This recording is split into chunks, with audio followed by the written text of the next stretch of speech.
Good afternoon, ma'am. So, thank you for allowing me to have an interview with you. So, this is in compliance with my TF 510 class, Executive Leadership and Administrative Decision Making. So, I have a series of questions regarding your leadership style and decision making tips and techniques that you can share with us. So, first, ma'am, please give us a brief summary of your leadership background or experiences. So, when did you become a team leader and a supervising auditor? So, just here in COA, no? Yes, ma'am. Okay. I became a team leader, officer in charge muna, auditor in charge in 2013, and then I become an official auditing leader 2014, and I become an OIC supervising auditor this January 2022. So, you handle, ma'am, the whole audit group of Samar, Yes. the province, small cities and municipalities, including the barangays. Yes. Yes, ma'am. So, you know how many are they? I can You should remember how many. We have one province, 2 cities, 24 municipalities, and 950 barangays. Yes, ma'am. Yeah. So, you cover the whole province of Samar. Yes. So, why is leadership so important now in our organization? Leadership is very important because it sets the tone of the whole organization. It is always the tone from the top. If the tone from the top does not give a good vision of where you want your organization to go, everything will just fall into, into pieces. Yes, po. So, that's why leadership is very important in Yes. our organization. Yes. Kasi we're composed of 18. Yes. So, it should be led by someone very visionary and charismatic. So, how do you describe your leadership style? And do you base your leadership style according to your traits that are innate in you as a leader, or is it dependent upon the situation? Okay. Generally, a person really has an innate leadership in them. So, it's up to you how you hone them. I have been honed because of my, undergraduate activities. Joining an organization, then as you grow older, you basically learn through experiences. So, my leadership style is based on how I did it because it was a formula that is effective for me. But it's not a four-corner approach. I always also base it on how people is affected, how people are affected on my leadership skills. You have to look into each and every personality of your people. So, it is dependent upon the situation. Yes, you have to. Initially, I have my own preconceived notion of what leadership is, but then you have to adjust depending on the kind of personnel you have. Yes po. Yes. So, you're more on, you're adapting to... Yes, you have to. It should not be a Situation. black and white thing. Yes, You have to learn how to adapt and to adjust on what the given circumstances are. Okay, ma'am. Thank you, ma'am. So, do you find yourself as charismatic and visionary leader? I cannot say charismatic. It will be you who will be able to answer that for me. Yes. But I will say I am a visionary leader because I always begin with the end in mind. I always let you see where we want to go and where you're going so that you will have that goal on where you want to go. Yes, ma'am. I see myself as a visionary leader. In terms of charismatic, it will be my people who will say that for me, not me. So, as I see you, ma'am, you're a charismatic leader kasi you attract us Okay. your leadership style. Thank you, Judy. So, another question, ma'am. What traits and behavior that makes you an effective leader? Traits and behavior, first and foremost, you cannot lead by example. It will always be, first and foremost, hard work. Then the attitude and your character, because I believe always with hard work should also come your heart. Yes. And in those factors, God will always be the center.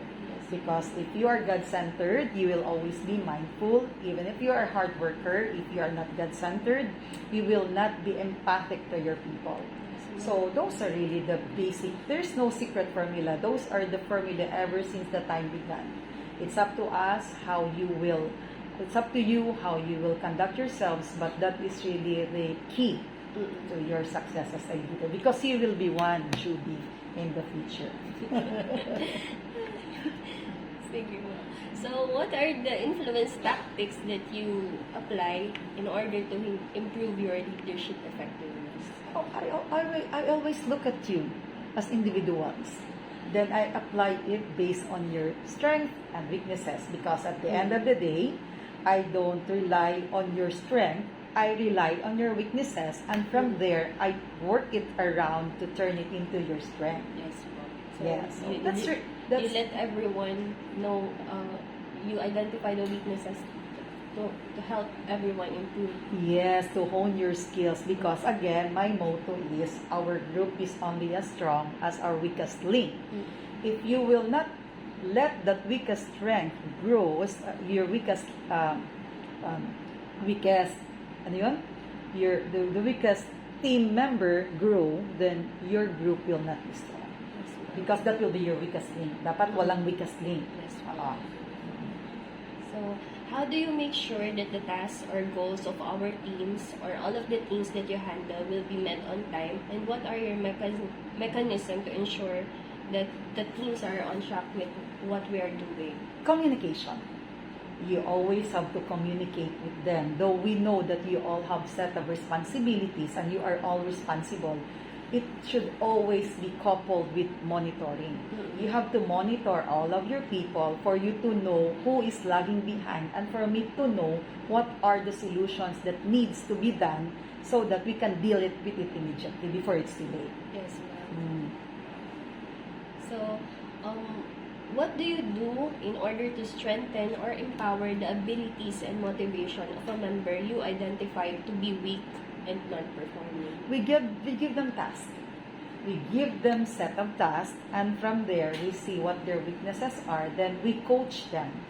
I call them, you know that. I would call them, I will sit down with them, kasi coaching and mentoring are different things.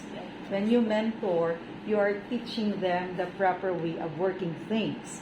When you coach, you are teaching them from character to their personal life, and teaching them how to do their way forward. Yes, ma'am. That's coaching. Opo. Okay, mentoring is teaching them the right way of doing things at work. Coaching involves already the personal and character differences. Ayun. Yes, ma'am. So, what do you do with a problematic member or those facing with personal problems? Like, yung mga problema nila, dinadala nila sa office. I talk with them personally on a face-to-face, same level approach, no boss, no member, just as a friend, so that I need to go down to the root cause on why they are lagging or why something is wrong with them emotionally, because you also have to deal with them emotionally. Yes, It is part of their whole persona, so you have to approach them in totality, not just on work. Okay, so you have to deal with it on a personal level, not as a boss, not as a team member, but go down to their level, talk to them on a personal note. Let them feel that you are part of the family. What if, ma'am, after talking to them, parang there's no changes? If there is no change, I now have to, mahabang ano yan ha, that is a long process, the talking and the coaching and the mentoring, the coaching most specifically, and prayer. I tell you, prayer will move mountains. But if there is no changes comes around, then I have to elevate now that to my next level. So my superior is my assistant regional director or the regional director. Yes. If I cannot do it anymore at my level, you have to elevate it already. So, how do you handle conflicts and disagreements among your subordinates? You talk to them one by one, because somehow, somewhere along the way, there is just this communication gap. There is really no conflict. I don't believe really in conflict. It's about communicating the right way. The gap is you have to link that gap for the conflict to resolve itself. Because as a person, you cannot resolve the conflict on your own. You just need to look at the gap sa communication and let the conflict resolve naturally by itself. Yes, ma'am. So, being an ethical leader, one should respect and serve others, be fair and avoid favoritism, be honest and build community. And as a leader, what do you do to become an ethical role model for others? You maintain your integrity. Because credibility and integrity are two different things. When you say you are credible, it's because you are educated, you have doctorate, you are a masteral graduate, you are a lawyer, but integrity has nothing to do with it. So how you live your life, your moral ascendancy at work, your integrity at work, that even the smallest things, if you can be trusted with the smallest things, you can be trusted with the biggest thing in your life. So it's always start with the simple step. Moral ascendancy is the key for integrity. Yes, ma'am. So, how do you handle political blunders? Political blunders such as, give me a classic Parang example. there is a member na who disregard you, parang hindi ka nire-respeto. The same way, I have to talk to them. What is wrong? Why are you acting that way? Is something wrong? Can we talk about it? Probably there is just, again, a miscommunication along the way. May mga nagmarites or whatever. So you just have to talk to them personally. Now, if they feel that it is their right to say things against me, that is their right. It's not my problem anymore. For as long as I know what I'm doing, I deal with them personally. Then if nothing changes, and if it will not affect the integrity of the office, I let it go. It's not my burden. It is their burden. For as long as it will not affect your office, the integrity of your office, it is their attitude, after all, not mine. So I let it go, and you pray for them because it means they live in misery. So, what are your strategic leadership and how do you identify the strengths, weaknesses, opportunities, and threats in the audit group? So para itong masteral na to, magsuswat na ako. Strength. So what are your... analysis? Oh, it really, the way I look at it, how I observe you, how you deliver your major final output to me, and how you handle things whenever I give you tasks, because every time I give tasks, there's always a reason for that. I would check on how you are, where you are, your attitude, your initiative.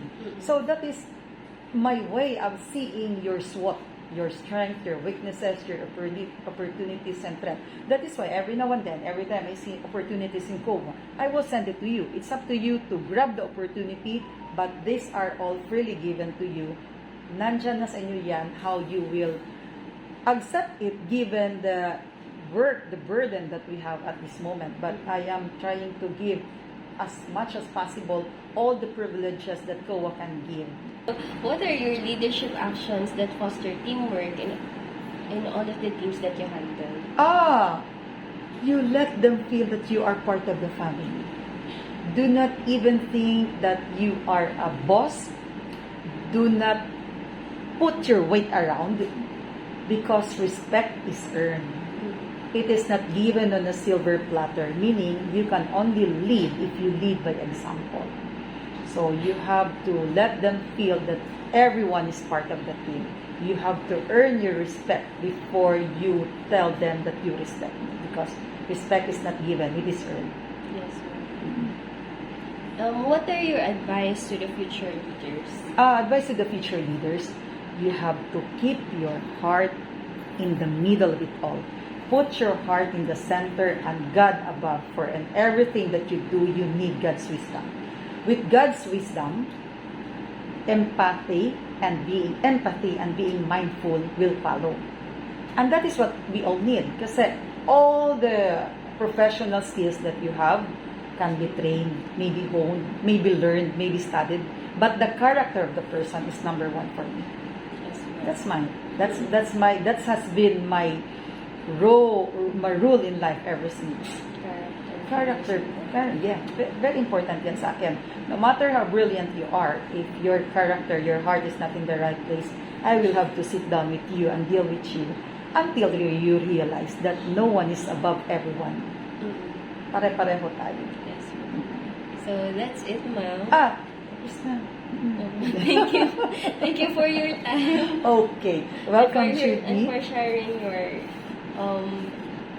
thoughts and ideas about leadership, your experiences. And thank you, ma'am. Okay, welcome, Judy, and good luck on this, and I hope you will get a good grade. Tell your teacher that you're a good team leader. Thank you, Okay, ma'am. bye. Bye. I have to